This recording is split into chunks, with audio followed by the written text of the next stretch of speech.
sou o Alfa e Ômega, diz o Senhor Deus, aquele que era e que há de vir, o Todo-Poderoso.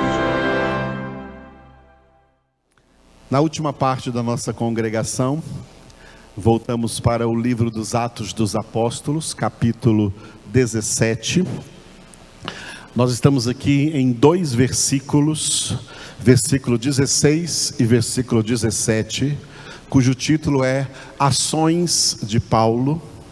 Ações de Paulo na cidade de Atenas, capital da Grécia, por onde ele passou na sua segunda viagem evangelística. Esses 2 versículos estão divididos da seguinte forma. O versículo 16 nós vimos pela manhã. A primeira ação do apóstolo Paulo foi observar a cidade onde ele ia pregar o evangelho, e ele observou que a cidade estava cheia de idolatria. A idolatria em Atenas. Nós vimos isso pela manhã. Agora à noite, o versículo 17, diante dessa realidade que Paulo encontrou, ele começou a pregar ali aos atenienses com algumas dissertações de Paulo. Então esse versículo 17, vamos ler juntos. Ao invés de ler 2 vezes, só uma vez juntos todos. Por isso, dissertava na sinagoga entre os judeus e os gentios piedosos, também na praça, todos os dias, entre os que se encontravam ali. Olha que coisa impressionante, né? Paulo tinha 2 companheiros aqui nessa viagem, Silas e Timóteo, e ele deixou esses 2 companheiros na cidade de Bereia, e estava aqui praticamente, então, pelo menos o texto não diz que havia mais alguém com ele, da sua equipe, sozinho em Atenas. Ele já entrou na sinagoga, pregando para judeus, pregando para gentios piedosos. Quem eram esses gentios piedosos? Eram prosélitos. Quem eram prosélitos? Pessoas que não eram judias de nascimento, não tinham sangue israelense, eram de outras nações, mas eram convertidas ao judaísmo e estavam aí também nas sinagogas. Então, esses eram gentios piedosos. E além de pregar ali na sinagoga, Paulo foi também pregar na praça da cidade. A praça da cidade de Atenas não é como as nossas praças aqui, da atualidade aqui do mundo ocidental, tá? Praça Bom Jesus, Praça Santana, Praça do Emanuel, não é igual a essas praças. A praça lá em Atenas, ela era chamada em grego de ágora. A ágora era a praça que era usada para informações, para esclarecimentos, para aprendizado. A ágora era usada para isso. As pessoas iam lá na praça. Veja bem, nessa época aqui não tinha televisão, não tinha imprensa escrita, não tinha imprensa falada, mas foram os gregos que começaram a valorizar o poder da informação. Então eles criavam as praças, chamadas ágora, para que as pessoas fossem lá receber as informações que elas precisavam, do que estava acontecendo na cidade, do que elas precisariam para o seu trabalho no campo, ou na pecuária, na agricultura ou na pecuária, ou mesmo no comércio, para suas casas. As novidades ali aconteciam na ágora. A ágora era, então, como se fosse hoje, a rede mundial de computadores, de informação, de informática no mundo. Todo mundo pegava informações lá na ágora. E é daí que vem a palavra catágora, que é categoria. O que é categoria? Aquilo que eles catavam na ágora. As informações que eles pegavam ali na ágora, eles levavam para suas casas, eles levavam para suas vidas. Então, além de informações, tinham os ensinamentos, tinham mestres que falavam ali na praça, tinham os filósofos que filosofavam ali, né, comunicavam seus pensamentos ali na ágora. E ali também tinha um grande palanque chamado o Areópago, onde os principais filósofos discursavam e onde o apóstolo Paulo também vai discursar aí. Antes de chegar lá, ele estava andando ali pela praça central da cidade de Atenas, então a Ágora, e todos os dias, enquanto Silas e Timóteo não chegavam, Paulo estava ali todos os dias.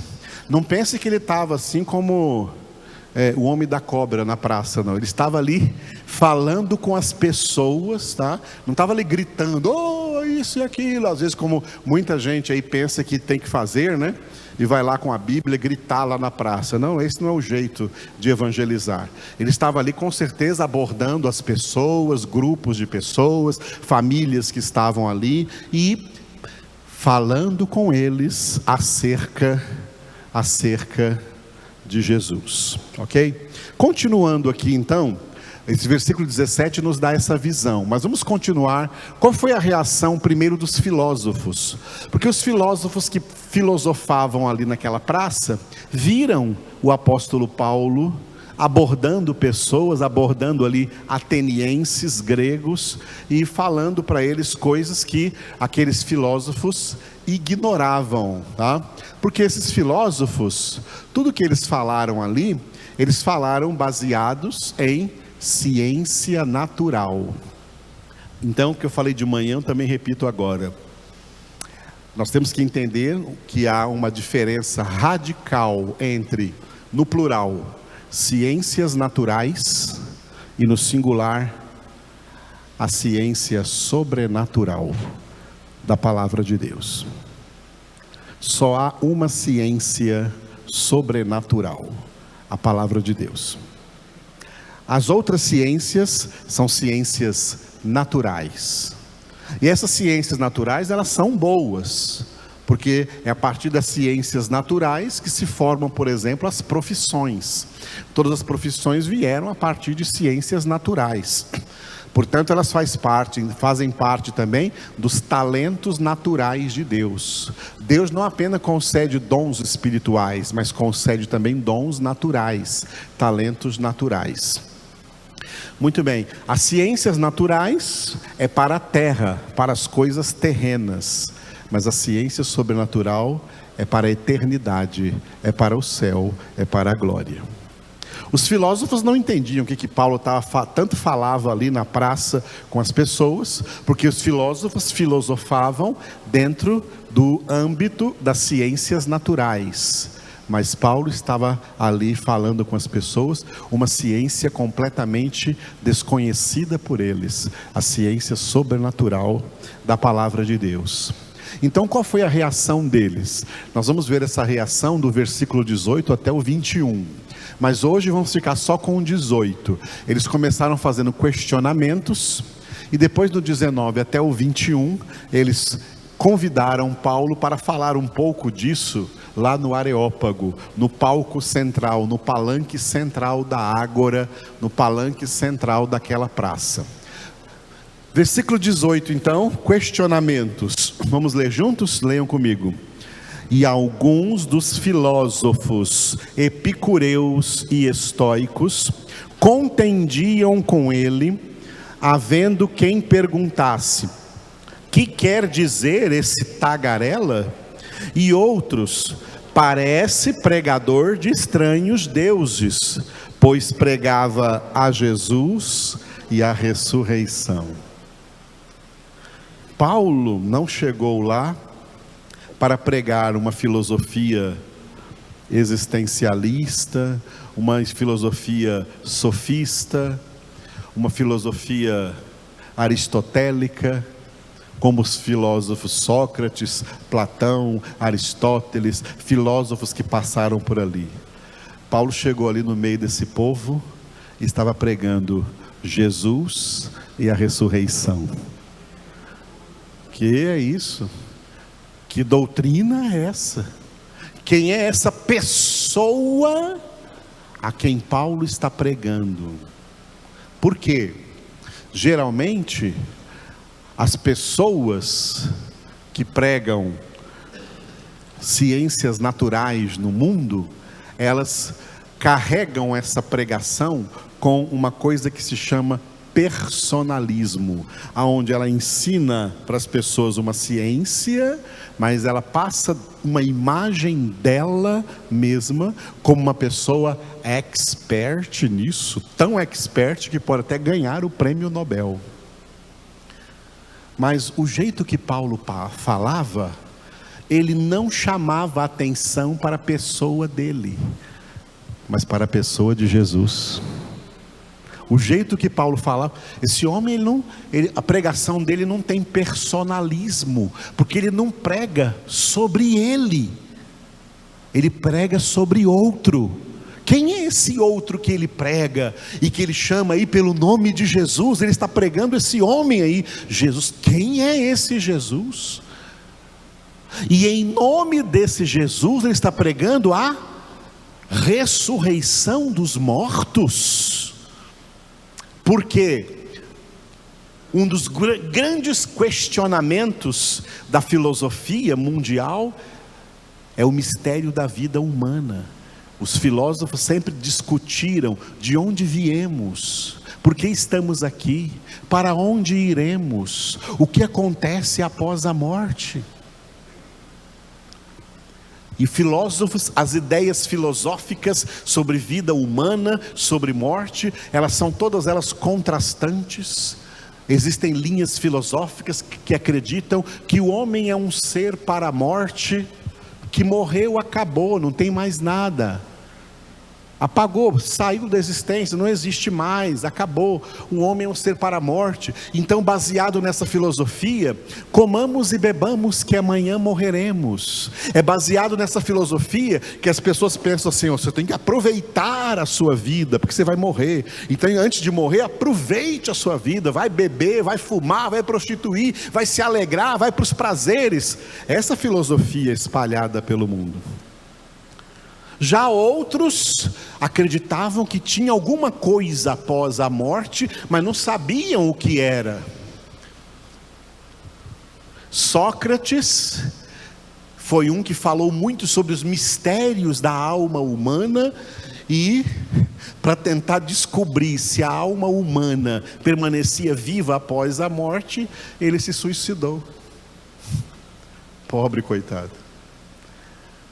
Paulo estava ali pregando o que eles desconheciam e ignoravam plenamente: Jesus e a ressurreição. Amados, o Evangelho é uma mensagem revolucionária. O Evangelho é uma mensagem poderosa.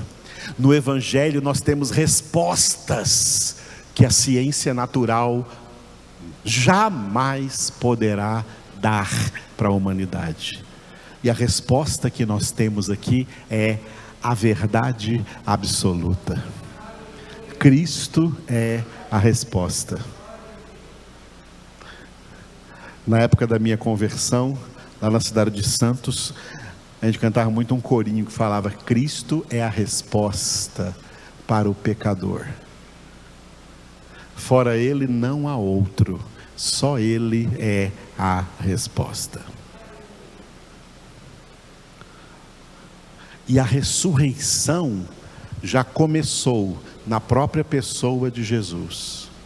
Nós estamos muito acostumados a falar que Jesus está vivo, que Jesus foi ressuscitado, e às vezes, por estar tão acostumados, perdemos um pouco o foco. Não perca o foco, amados, porque isso é uma realidade tremenda. O único homem que morreu e está ressuscitado é Jesus. E o que aconteceu com ele vai acontecer com toda a humanidade. Os salvos que morreram em Cristo serão ressuscitados para a glória, e os ímpios que morreram sem Cristo também serão ressuscitados para o lago de fogo e de enxofre, estado de eterna condenação. Portanto, Paulo está pregando ali a ressurreição como uma grande realidade da existência humana e da vida humana, que é uma vida que transita. A vida humana transita em 3 estágios. Primeiro estágio, da concepção até a morte física. Segundo estágio, da morte física até a ressurreição. E terceiro e último estágio, da ressurreição para o resto da eternidade, seja em estado de salvação ou em estado de condenação.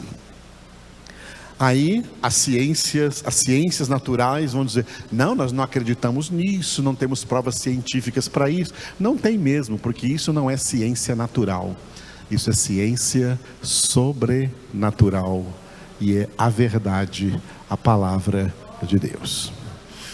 Aleluia. Vamos agradecer ao Senhor por termos acesso a essa graça, a essa verdade, a essa palavra. Eu sou o Alfa e Ômega, diz o Senhor Deus, aquele que é, que era e que